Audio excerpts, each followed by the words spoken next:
kelompok 12 mempresentasikan hukum ketenagakerjaan dalam perspektif hukum ekonomi. Saya sebagai moderator, saya Sonia Wibisono, dan rekan saya. Saya Kasutiawati, saya Salwa Agustina. Saya Sudiryadi.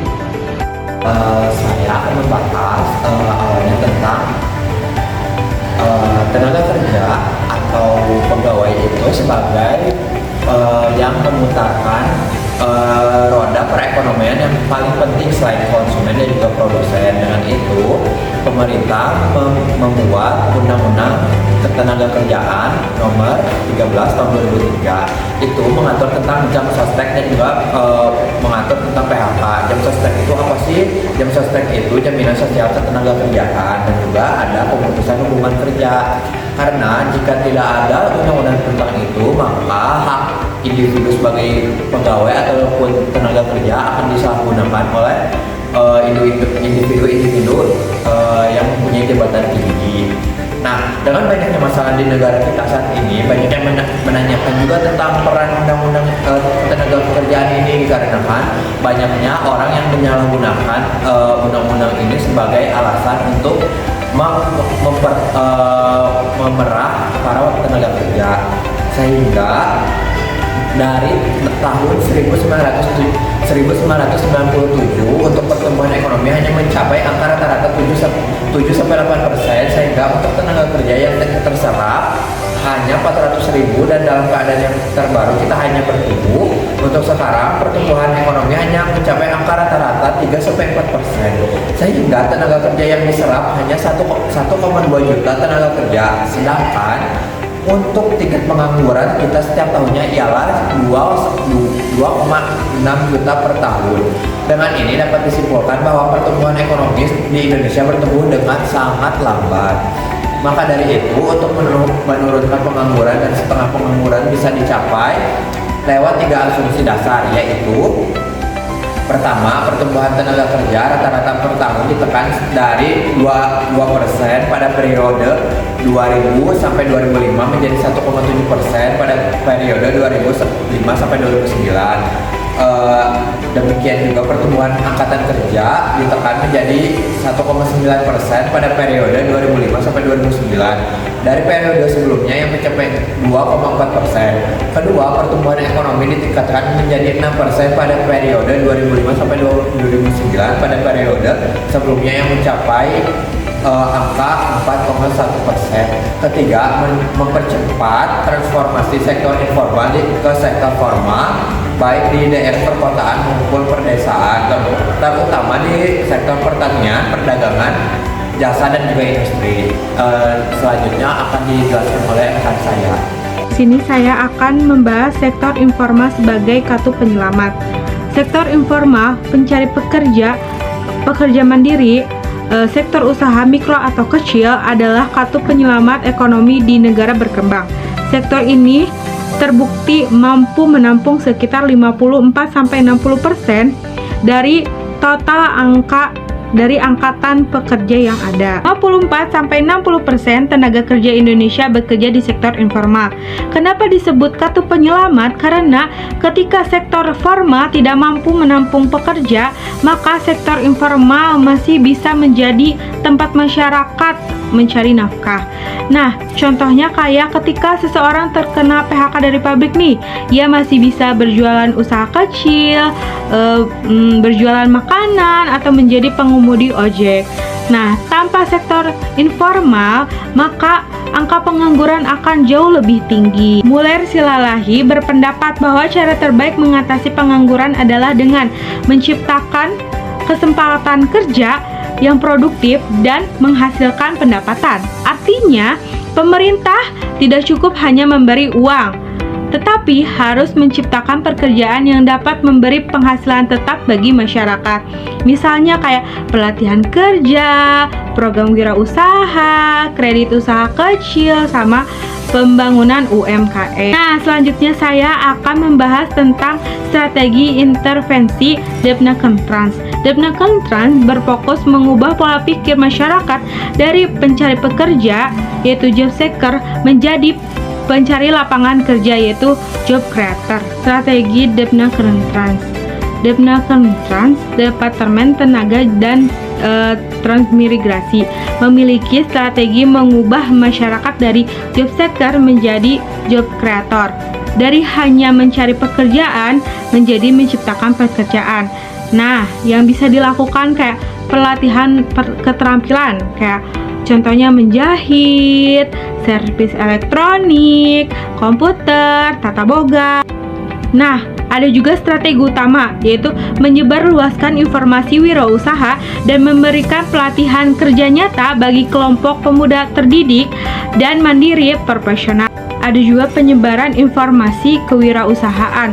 Masyarakat diberi pengetahuan tentang cara membuka usaha, mengelola modal, memasarkan produk. Nah, ada juga pemerintah mendorong pemanfaatan teknologi tepat guna atau TTG dan perluasan akses pemberian kredit perbankan.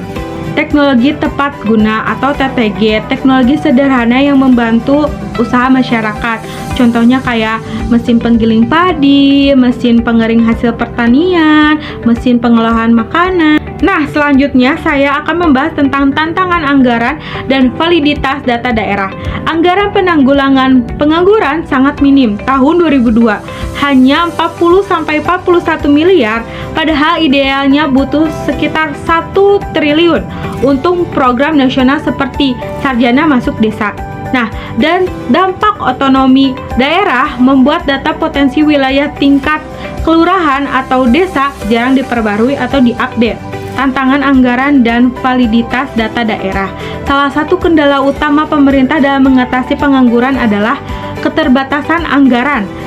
Depnakertrans hanya memiliki dana sekitar 40-41 miliar, padahal kebutuhan idealnya mencapai 1 triliun. Akibatnya, berbagai program pelatihan dan penciptaan lapangan kerja belum dapat dilakukan secara optimal. Selain keterbatasan anggaran, pemerintah juga menghadapi masalah validitas data daerah. Nah, banyak daerah tidak memperbarui data tenaga kerja dan potensi wilayah secara berkala. Nah, sehingga pemerintah pusat kesulitan memerlukan kebijakan yang tepat sasaran dalam mengurangi pengangguran. Next, saya akan membahas realisasi capaian program nasional. Depnakertrans berhasil merealisasikan perluasan lapangan kerja bagi 120.561 orang melalui berbagai skema mandiri dan padat karya. Program menyasar kelompok khusus termasuk mendayagunakan 690 anak jalanan atau asongan dan melatih 1.276 penyandang disabilitas serta lansia. Pada tahun 2009, Depnakertrans berhasil memperluas kesempatan kerja bagi 120.561 orang melalui program kerja seperti tenaga kerja mandiri, padat karya, dan wirausaha baru. Selain itu, pemerintah juga memberikan pelatihan keterampilan, program pemagangan, serta pemberdayaan bagi kelompok khusus seperti penyandang disabilitas, lansia, dan anak jalanan. Hal ini menunjukkan upaya pemerintah dalam mengurangi pengangguran dan meningkatkan kualitas tenaga Indonesia. Jadi, meskipun pemerintah sudah memiliki berbagai program untuk mengatasi pengangguran, keterbatasan anggaran, dan kurang akuratnya data daerah masih menjadi tantangan yang perlu diperbaiki agar tujuan peningkatan kesempatan kerja dapat tercapai secara maksimal. Nah, selanjutnya akan dijelaskan oleh rekan saya. B. Perlindungan hukum pemerintah terhadap TKI di luar negeri menurut Undang-Undang Nomor 39 Tahun 2004. Yang pertama, mengapa Undang-Undang Nomor 39 Tahun 2004 dibentuk? Nah, jadi pemerintah menyadari bahwa banyak warga Indonesia bekerja di luar negeri untuk mencari penghasilan yang lebih baik.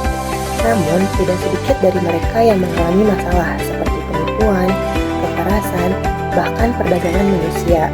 Karena itu, pemerintah membuat Undang-Undang Nomor 39 Tahun 2004 untuk mengatur sekaligus melindungi TKI yang bekerja di luar negeri. Yang kedua, mengapa perlindungan TKI sangat penting? Ada beberapa alasan mengapa perlindungan TKI harus diatur dalam undang-undang. Yang pertama yaitu bekerja. Nah, bekerja adalah hak setiap manusia yang harus dihormati dan dilindungi. Yang kedua yaitu setiap warga negara berhak mendapatkan pekerjaan dan penghidupan yang layak, baik di Indonesia maupun di luar negeri. Yang ketiga, pada kenyataannya masih banyak TKI yang menjadi korban kekerasan kerja paksa, penipuan, dan perdagangan manusia. Yang keempat, negara memiliki kewajiban untuk melindungi seluruh warga negaranya tanpa diskriminasi. Yang kelima, perlindungan TKI tidak bisa dilakukan oleh satu pihak saja, tapi memerlukan kerjasama pemerintah, masyarakat, dan lembaga terkait. Selanjutnya, mengapa banyak orang memilih bekerja di luar negeri?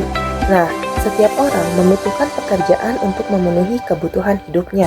Selain untuk mendapatkan penghasilan, pekerjaan juga membuat seseorang dapat mengembangkan kemampuan dan mencapai kehidupan yang lebih baik. Masalahnya, kesempatan kerja di dalam negeri terkadang belum mampu menampung seluruh pencari kerja. Sementara itu, beberapa negara menawarkan lapangan pekerjaan yang lebih banyak dan upah yang lebih tinggi. Karena alasan tersebut, banyak masyarakat Indonesia memilih bekerja ke luar negeri. Selanjutnya ada tujuan penempatan TKI ke luar negeri. Nah, penempatan TKI ke luar negeri dilakukan untuk memberikan kesempatan kerja yang lebih luas kepada masyarakat Indonesia. Namun, proses penempatan tersebut harus tetap memperhatikan hak asasi manusia, harkat dan martabat pekerja, serta perlindungan hukum agar TKI tidak menjadi korban eksploitasi. Selanjutnya ada permasalahan yang sering dialami TKI. Semakin banyak TKI yang bekerja di luar negeri, maka semakin banyak pula kasus yang muncul. Beberapa di antaranya adalah kekerasan, perlakuan tidak manusiawi, pelanggaran hak pekerja, dan perdagangan manusia. Kasus-kasus tersebut tidak hanya merugikan secara fisik dan mental, tetapi juga melanggar hak asasi manusia. Selanjutnya yaitu peran Undang-Undang Nomor 39 Tahun 2004. Nah, kehadiran Undang-Undang Nomor 39 Tahun 2004 ini memberikan dasar hukum yang jelas bagi perlindungan TKI. Undang-undang ini mengatur siapa saja yang terlibat dalam proses penempatan TKI, apa hak dan kewajibannya, serta bagaimana prosedur penempatan yang benar. Dengan adanya aturan yang jelas, TKI memiliki kepastian hukum dan perlindungan yang lebih kuat. Selanjutnya ada pihak-pihak yang terlibat dalam penempatan TKI. Proses penempatan TKI terdapat beberapa pihak yang saling berkaitan. Yang pertama adalah calon TKI, yaitu orang yang akan bekerja di luar negeri. Yang kedua adalah PPTKIS, pelaksanaan penempatan TKI swasta, yaitu perusahaan yang mendapat izin untuk menempatkan TKI. Ketiga adalah mitra usaha yang bekerja sama dengan PPTKIS di negara tujuan. Keempat adalah pengguna jasa, yaitu pihak yang memperkerjakan TKI. Nah, alur sederhananya yaitu dimulai dari calon TKI, kemudian melalui PPTKIS sebagai pihak penempatan, lalu berhubungan dengan mitra usaha di negara tujuan, dan akhirnya TKI bekerja pada pengguna jasa atau pemberi kerja. Nah, alur ini dibuat agar proses penempatan berjalan legal, teratur, dan memberikan perlindungan kepada TKI.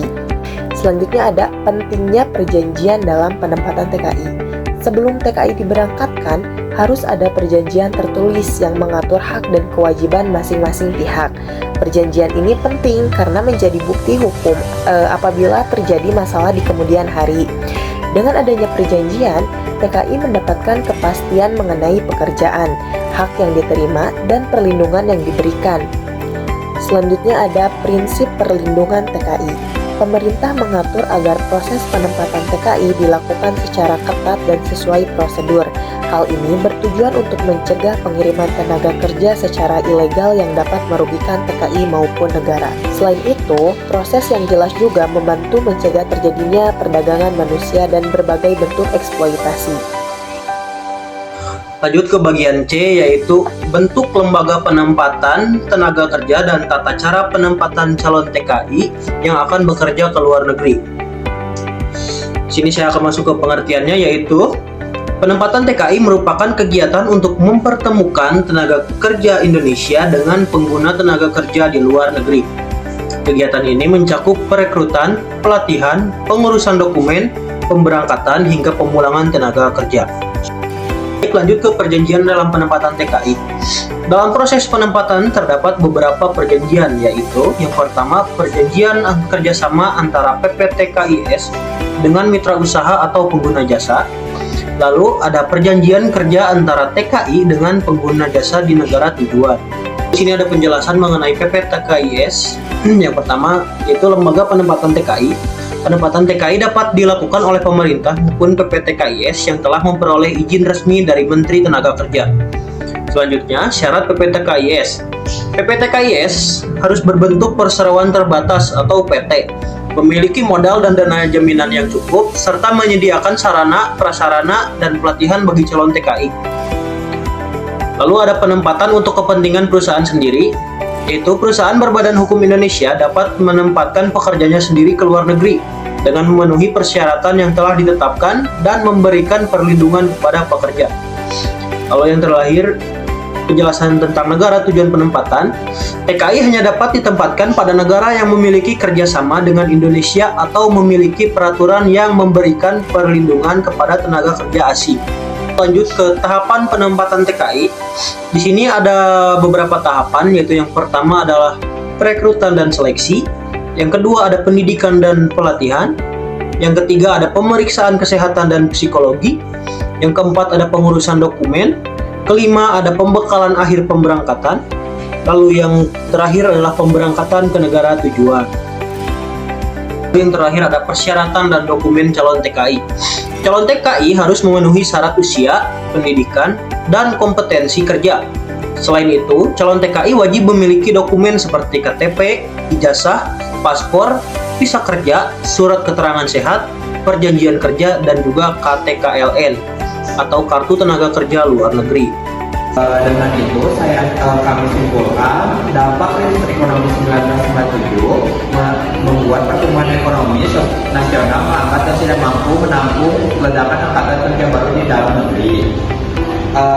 Sempitnya lowongan di sektor formal ini diperparah oleh maraknya PHK dan fenomena pabrik ditutup, sehingga sektor informal terpaksa menjadi kartu penyelamat karena menyerap hingga 60% pekerja.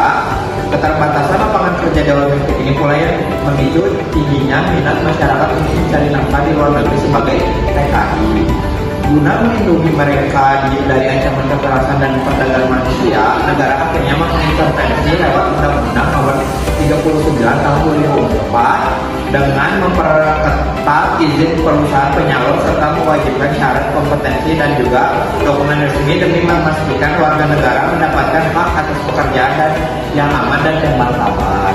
Dengan itu, kami kelompok 12 mengakhiri presentasi hari ini. Bila ada kesalahan, mohon maaf dan wassalamualaikum warahmatullahi wabarakatuh.